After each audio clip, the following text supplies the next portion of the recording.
Manoj Kumar Mukherjee YouTube চ্যানেলে আপনাদের স্বাগত জানাই। আশা করি ভালো আছেন, সুস্থ আছেন।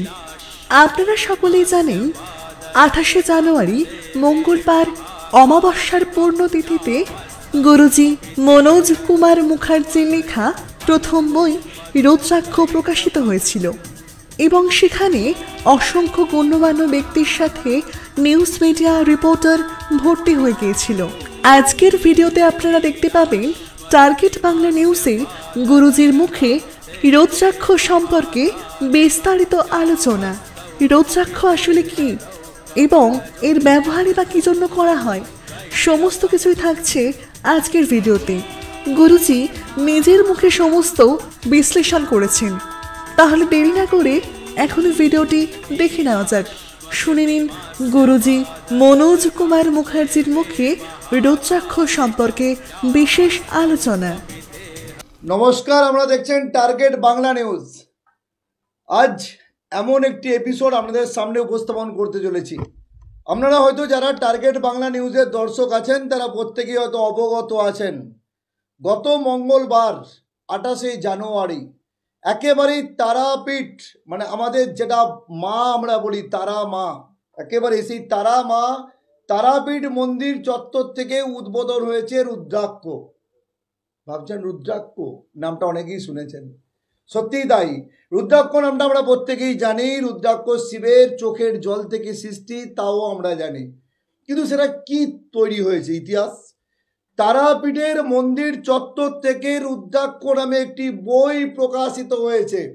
কি দর্শক, এ তো অবাক হচ্ছেন? অবাক হবেন না। যে রুদ্রাক্ষ বইটি প্রকাশ হয়েছে সেই বইটির যিনি রচয়িতা, একেবারেই বলা যেতে পারে জ্যোতিষ সম্রাট গুরুজি মনোজ কুমার মুখার্জি, তিনি লিখেছেন এই রুদ্রাক্ষ নিয়ে। এই রুদ্রাক্ষ সম্পর্কে আমরা কম বেশি অবগত আছি। আমরা অনেকেই কিছুটা জানি যে একমুখী, দুমুখী, তিনমুখী রুদ্রাক্ষের কথা, কিন্তু আমরা অধিকাংশটাই জানি না যে কত মুখী রুদ্রাক্ষ পর্যন্ত আছে। আমি যেটুকু স্টাডি করেছি আমি আপনাদেরকে বলবো না কত মুখী পর্যন্ত আছে। যিনি রুদ্রাক্ষ নিয়ে গবেষণা করে বইটি আপনাদের জন্য তুলে এনেছেন, এই টার্গেট বাংলার দর্শকদের জন্য এনেছেন এবং আপামর দর্শকদের জন্য তুলে এনেছেন, সেই গুরুজি মনোজ কুমার শাস্ত্রী এই মুহূর্তে টার্গেট বাংলা স্টুডিওতে। মনোজ দা, আপনাকে টার্গেট বাংলাতে আসার জন্য ধন্যবাদ জানাই। নমস্কার। প্রথমেই টার্গেট বাংলা নিউজের প্রত্যেকটি দর্শককে উদ্দেশ্যে বলি, মায়ের কাছে মা প্রত্যেককে ভালো রেখো, সুখে ও শান্তিতে রেখো। বুঝি তারাপীঠ মন্দির চত্বর 28শে জানুয়ারি একেবারে ইতিহাসের পাতায়, আপনার জীবনের ইতিহাসের পাতায় হয়তো স্বর্ণাক্ষরে লেখা হয়ে গেল যে তারাপীঠ মন্দির থেকে রুদ্রাক্ষ নামে বইটি প্রকাশ করলেন এবং আপনি নাকি নিজে রচয়িতা। দাদা, এই যে তারাপীঠ মন্দির থেকে রুদ্রাক্ষ প্রকাশ করলেন, বইটির মধ্যে কি আছে?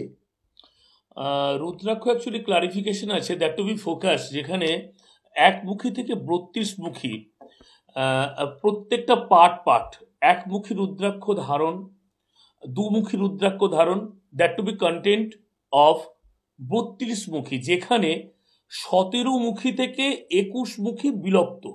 আরেকবার বলি, রুদ্রাক্ষের 17মুখী রুদ্রাক্ষ থেকে 21মুখী রুদ্রাক্ষ বিলুপ্ত, যেখানে জামশেদপুরের টাটা গোষ্ঠী, যার নাম ভারতবর্ষ নয় পৃথিবীতে সবাই জানে, রতন টাটা, হ্যাঁ ঠিক, ওনারা এখনো 17মুখী একটা রুদ্রাক্ষ যেটা সংরক্ষণ করে রেখেছেন এবং প্রেস কনফারেন্স করে ওনারা বলেছেন আমাদের এই ব্যবসা বলুন, মানুষের সার্বিক যে আমরা সার্বিক উন্নতি, মানে আমাদের যে উন্নয়নটা প্রয়োজন, হ্যাঁ সেখানে এই 17মুখী রুদ্রাক্ষর উপরে একটা দাঁড়িয়ে আছে, এরকম একটা ওনারা প্রকাশ করেছেন। এবং জ্যোতিষের উপরে, যেখানে আমি এর আগে অনেকবার একই ভাষা বলেছি, আপনাদের চ্যানেলেও বলেছি, জ্যোতিষ 100% ডিপেন্ড অফ সায়েন্স, যেখানে বিজ্ঞান ছাড়া আমরা এক মুহূর্ত এগোতে পারবো না, যেখানে 9টা গ্রহ, 12টা রাশি এবং 27টা নক্ষত্রের মধ্যে যখন আমরা তার সমস্যার সমাধানের জন্য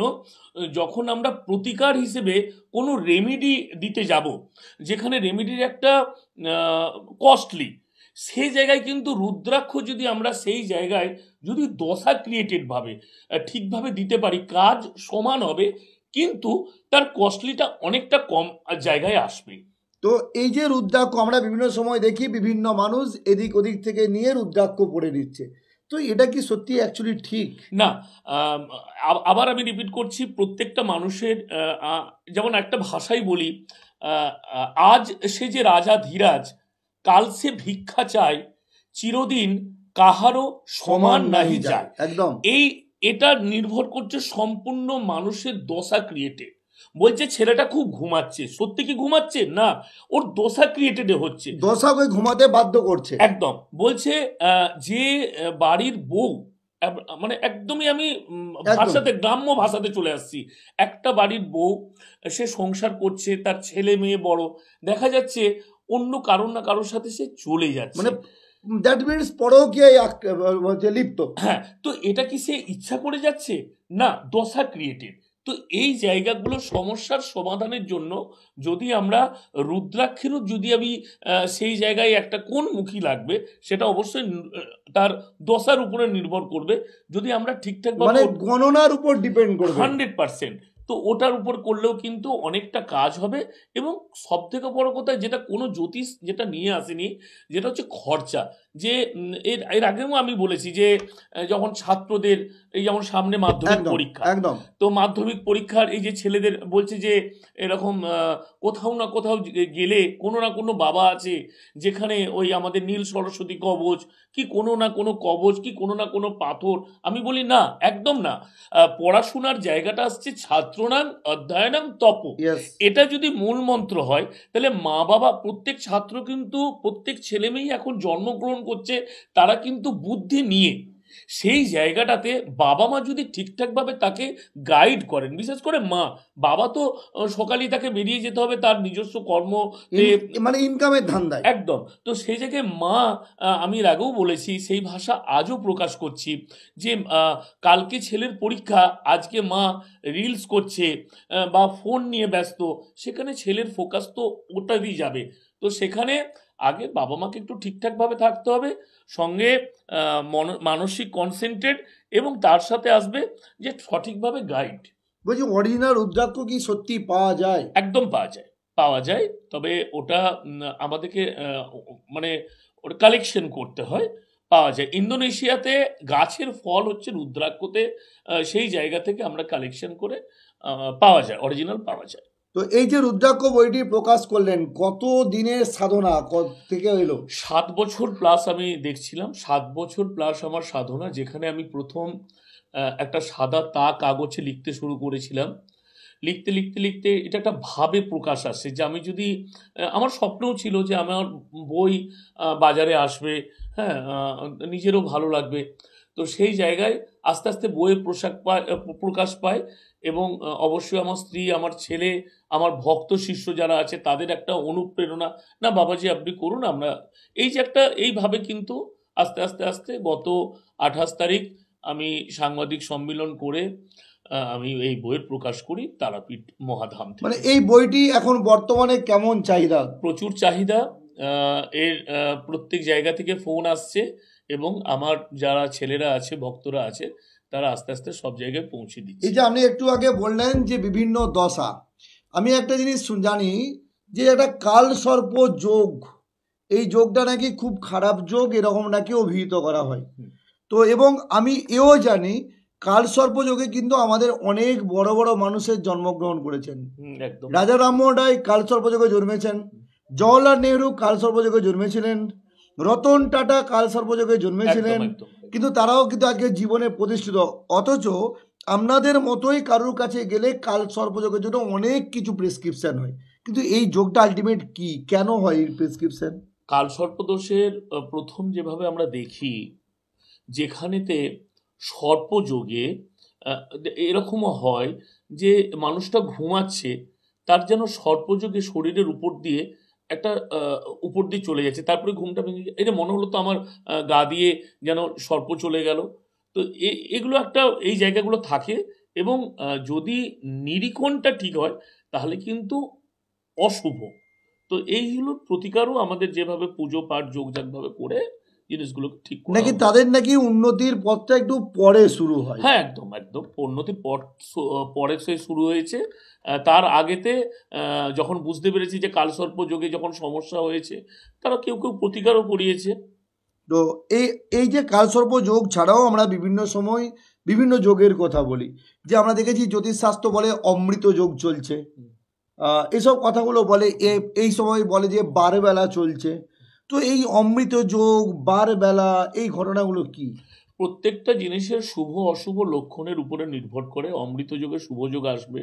বারবেলার একটা টাইম থাকবে, যে টাইমটার পর যেটা অশুভ, মানে সবটাই ঘুরে ফিরে আসবে জ্যোতিষ শাস্ত্র মতে শুভ অশুভ।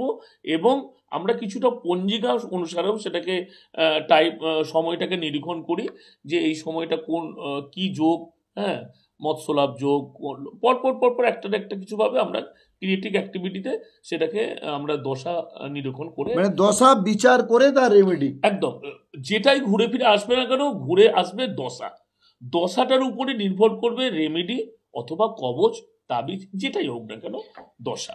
আপনারা বিভিন্ন সময় বলেন যে শনির দশা চলছে, রাহুর দশা চলছে, কেতুর দশা চলছে। তো এই যে কথাগুলো বলেন, তো এটা প্রত্যেকেই আমি দেখেছি কম বেশি অনেকের কাছেই এই কথাগুলো শুনতে পাই যে আমাকে বলেছে আমার রাহুর দশা চলছে। এগুলো আলটিমেট কি, এগুলো কি চলে?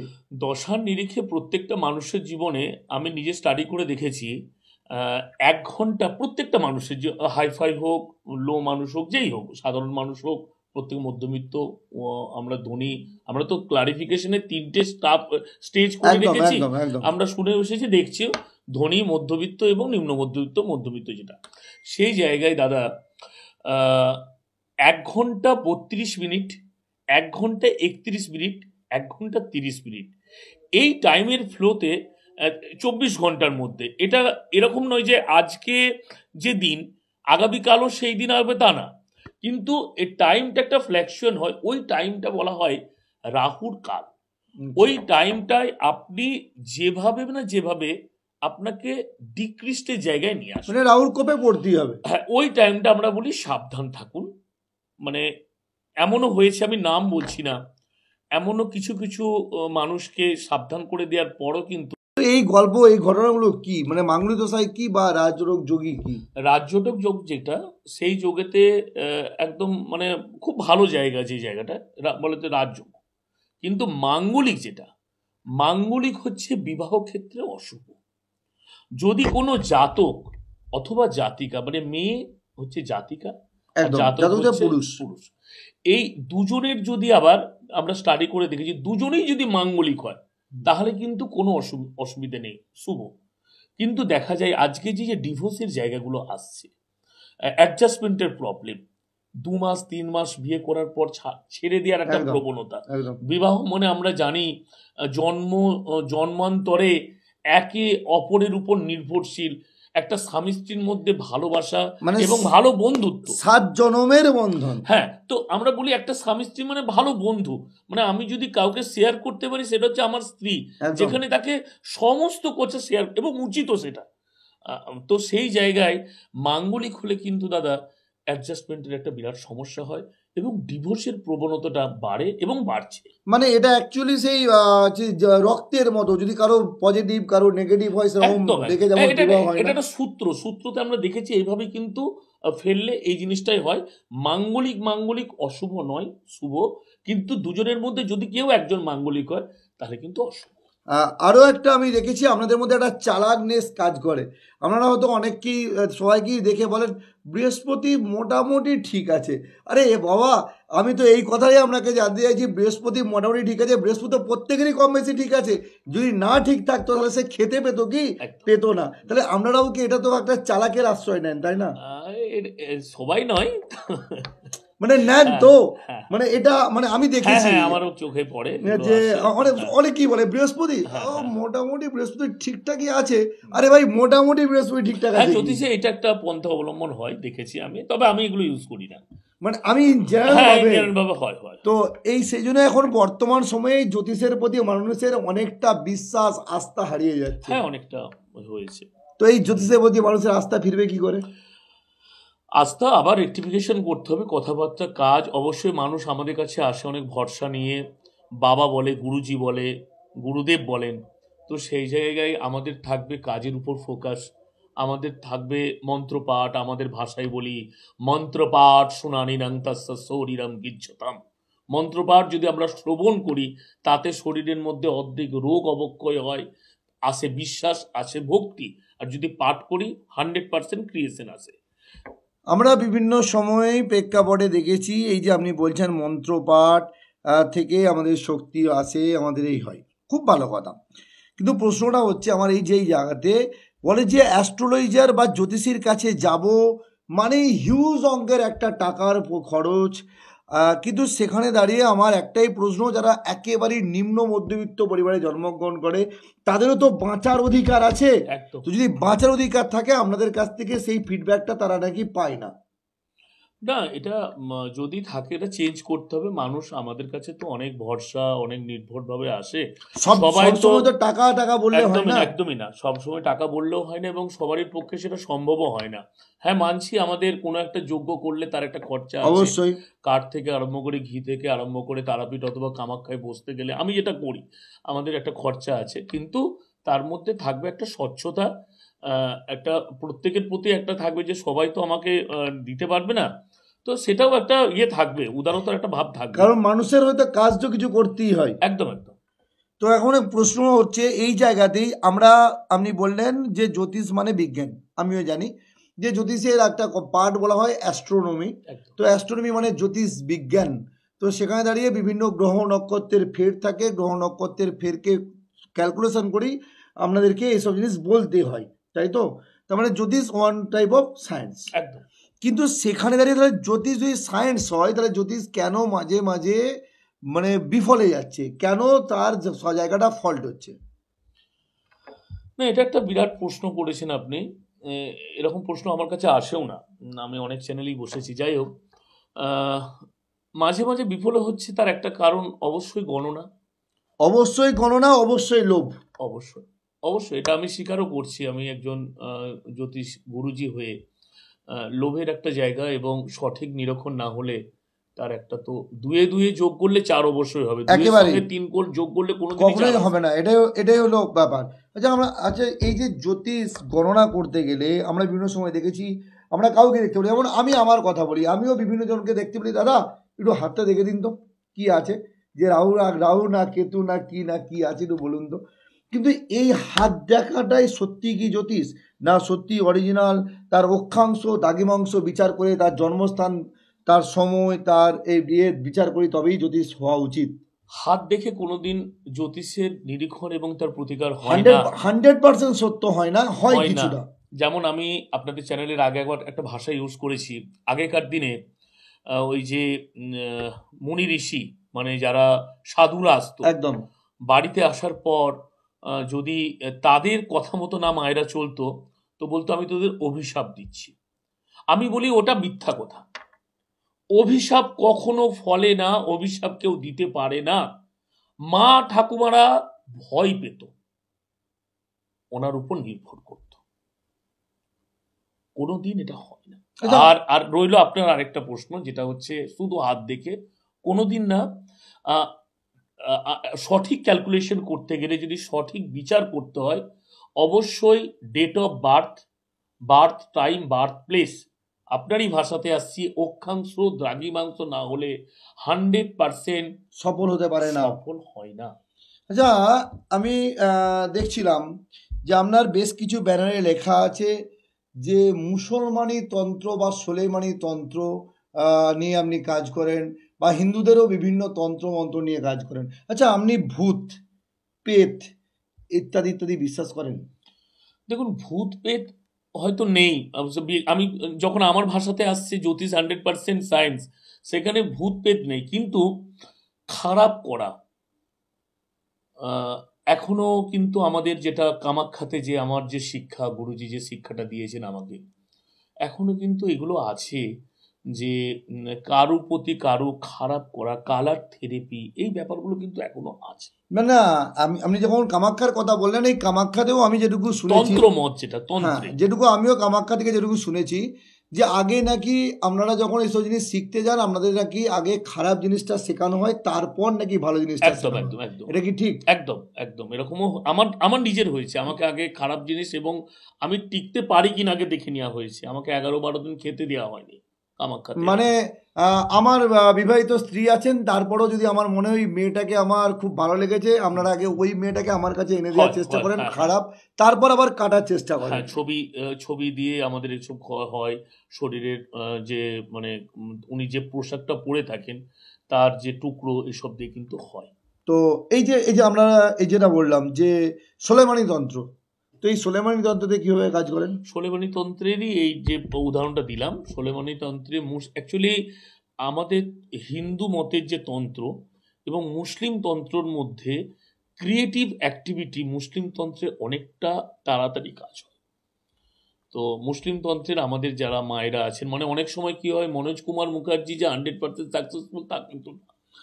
এই যে জায়গা 100% সাকসেসফুল কোনো ব্যক্তিই না। হ্যাঁ, তো আমি অবশ্যই ছোট হয়ে থাকি, আমি কোনোদিন চ্যালেঞ্জে যাই না। তো আমার যে কাজ দেখতে গিয়ে দেখলাম এমন কিছু ক্লায়েন্ট বললো, বাবা আপনি তো বললেন ও সেরকম তো কিছু বুঝতে পারছি, হয়তো সেরকম কিছু বুঝতে পারছি না। তখন আমাকে নির্ভর করতে হয় ওনাদের কাছে, ওনাদের উপর করলে তারপরে দেখেছি 100%। আমি দেখলাম সেদিন তারাপীঠের কাছেই আপনার একটা ব্যানার, যেখানে ব্যানারে বড় বড় করে লেখা আছে বশীকরণ স্পেশালিস্ট গুরুজি মনোজ কুমার শাস্ত্রী। ঠিক বললাম তো? 100% লেখা আছে। আচ্ছা, বশীকরণ সত্যি হয়? 100%। বলছি বশীকরণের জন্য এত কিছু করতে হয়? বশীকরণ তো নিজের চোখের দিয়েও তো কাউকে বশীকরণ করে নেওয়া যায়। হয়, সেটা কিন্তু মানে লং টাইম টু বি এটা হয় না, কিন্তু বশীকরণ আমরা যে কাজটা করি 100% হয় এবং টু বি লঙ্গার। মানে বশীকরণ ওই যে আপনি বললেন টু বি লঙ্গার, বশীকরণ তো আমি একটা জিনিস যখন শুনেছিলাম যে বশীকরণের জন্য আগেকারে যারা ওই যে আপনি কামাখ্যার কথা বলছেন, তো সেখানকার মানুষরা বেশ কিছু শিকড়ের ব্যবহার করতেন। তো যে শিকড়ের ব্যবহারের প্রেক্ষাপটে নাকি বশীকরণ হতো। যেমন ওই যখন রামধনু উঠতো, সেই রামধনু ওঠার সময় নাকি হাতি সুর বলে কোনো একটা গাছ হচ্ছে যে ইয়েতে হয় জমিতে, তো তার শিকড়কে নিয়ে যদি সুতো দিয়ে, লাল সুতো দিয়ে যদি তাকে বাঁধা হয়, বেঁধে যদি আমি ধারণ করি, তার নাম নিয়ে কোনো একটা মন্ত্র উচ্চারণ করে, আমি মন্ত্রটা এই মুহূর্তে বলছি না কারণ আপনি যেখানে আছেন সেখানে আমি মন্ত্রটা বলছি না, এটা করলে নাকি বশীকরণ হয়? এগুলো পন্থা, পুরনো পন্থা। এখন আমরা আবার এই জ্যোতিষে আসার পর স্টাডি করে আরো নতুন নতুন অনেক কিছু নিয়ে এসেছি। তো বশীকরণ অবশ্যই হয়। তাহলে ভূত প্রেত আছে কি নেই? এমনি সায়েন্সের দিক থেকে বলবো নেই। এমনি সায়েন্সের দিক থেকে অ্যাজ এ নিউটন হিসাবে বলুন, আপনি সায়েন্স দেখাবেন না যে ভূত প্রেত আছে, ইয়েস অর নো? ভূত নেই। প্রেত আত্মা আছে আমরা জানি, কিন্তু ভূত হিসেবে সেরকম কিছু নেই। মানে প্রেতাত্মা আছে, তো মানে প্রেতাত্মাও তো কোনো অশুভ কাজ করতে পারে? অশুভ কাজ করে, জিন হিসেবে যেটা আমরা কাজ করাই। তো সেই কারণে নাকি হিন্দুরা সব গয়া ছুটে। হ্যাঁ, হ্যাঁ, দীর্ঘদিন হয়ে আসছে যে বাবা কি মায়ের মৃত্যুর পর যেতে, মানে পিণ্ডদান করতে হয়, মানে সেখানে দিয়েলি সব শান্তি। তো এভাবেই তো শাস্ত্র চলছে, আমরা তো ওটার বাইরে যেতে পারবো না। আচ্ছা, এই জ্যোতিষ শাস্ত্র, আপনাদের জ্যোতিষ শাস্ত্র ভবিষ্যৎ বলে দিতে পারে? একদম। আমরা আজকে যে বাচ্চাটা হয় সেই বাচ্চার ভবিষ্যৎ নেই তো কুষ্টি, যেগুলো কুষ্টি মানেটা কি, কুষ্টি ঠিকুজি মানেটা কি, কুষ্টি মানে যে জন্মালো সে তখন থেকে যবে যাবে তার পর্যন্ত সবটা লেখা থাকে। হ্যাঁ, তো ওইভাবেই তো অবশ্যই বলে দিয়েছে। মানে এই সঠিক গাইডলাইন্স কোন ছেলেটি বা কোন মেয়েটি কোন পথে হাঁটবে একদমই বলে দেওয়া যায়, একদম বলে দিয়েছে। কারণ ভবিষ্যৎ মিনস হচ্ছে তাকে সমাজে প্রতিষ্ঠিত হওয়া। হ্যাঁ, বলে দেওয়া যায়। বলি তো, আমি নিজেও বলি একেবারেই আপনাকে একেবারে যে জন্য এই কথাটা আমি তুলে আনলাম, এই জ্যোতিষশাস্ত্র আর কেরিয়ার নিয়ে না অনেক সময় অনেক কিছু কথা থাকে। আমরা দেখেছি কোনো একটা ছেলে মেয়ে হয়তো প্রচণ্ড বদমাইশ মিনস মানে একটু দুষ্টু ছটপটে, তাকে আপনারা বলেন একে একটা মুক্ত পরিয়ে দিন, একটু ঠান্ডা হয়ে যাবে। যারা বেশি বাইক ড্রাইভ করে বা বিশেষ করে আমাদের মহিলারা, তো তাদেরকে বলেন যে একটা রেড পোলা পরান, কারণ রেড পোলা নাকি মঙ্গল কাটায়, অর্থাৎ রক্ত মানে জনিত মানে রক্তক্ষরণ জনিত জায়গা থেকে নাকি রক্ষা করে, তাই তো? হ্যাঁ। তো এই কথাগুলো বলেন, সত্যি এগুলোর মধ্যে কোনো বিজ্ঞান আছে? হ্যাঁ, বিজ্ঞান আছে, এগুলোর মধ্যেও বিজ্ঞান আছে। আচ্ছা, আধুনিক সমাজ, আগের কথা ছাড়ুন, আধুনিক সমাজ, এই আধুনিক সমাজে জ্যোতিষশাস্ত্রের উপর মানুষ কি ডিপেন্ড করতে পারে? আধুনিক সমাজে তো জ্যোতিষশাস্ত্র অনেক বেশি ডিপেন্ড করছে।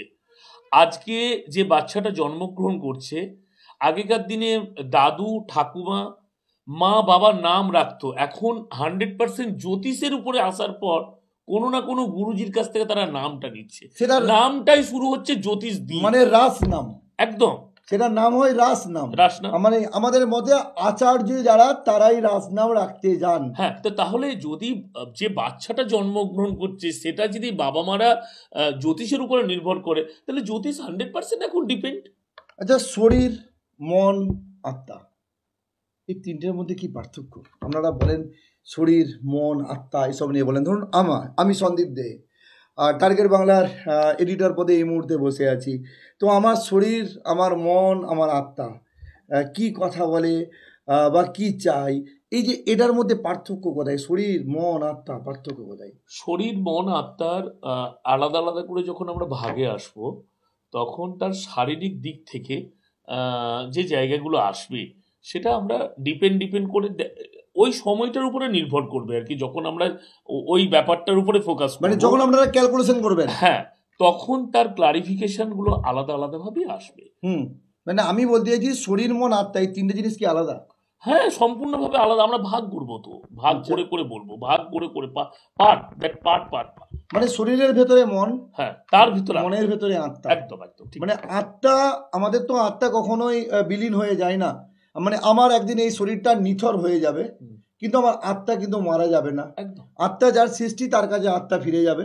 সেই আত্মা নিয়ে আবার একজন কেউ না কেউ জন্মগ্রহণ করবে। এটাই তো আমাদের জাগতিক নিয়ম। একদম সঠিক কথা বলেছে। তো এই যে জ্যোতিষশাস্ত্র বা এই জ্যোতিষশাস্ত্রকে বিশ্লেষণ করে বা ভরসা করে আমি কি আর্থিক কোনো পরিকল্পনা নিতে পারি? জ্যোতিষশাস্ত্রের উপরে আর্থিক যে পরিকল্পনা অবশ্যই নিতে পারবেন, অবশ্যই মতামত নিয়ে। তাহলে শুনলেন তো বন্ধুরা, গুরুজির মুখে রোগচক্ষ সম্পর্কে আলোচনা। আজকের ভিডিওটি এই পর্যন্তই। আপনারাও যদি রোগচক্ষ পড়তে চান, তবে আজই আপনার নিকটবর্তী যে কোনো বইয়ের দোকানে গিয়ে বইটির নাম বলুন, রোগচক্ষ। যদি বই কিনতে কোনো রকম সমস্যা হয়, তাহলে অবশ্যই গুরুজির নাম্বারে কন্ট্যাক্ট করুন। গুরুজির নাম্বারটি লিখে নিন 9564892910। সকলে মনে রাখবেন, সমস্ত সমস্যার একটাই সমাধান, গুরুজি মনোজ কুমার মুখার্জি। সকলে ভালো থাকবেন, সুস্থ থাকবেন এবং গুরুজির ভাষায় আনন্দে মহানন্দে থাকবেন, কারণ গুরুজি নিজে সর্বদা আনন্দে থাকেন। ধন্যবাদ।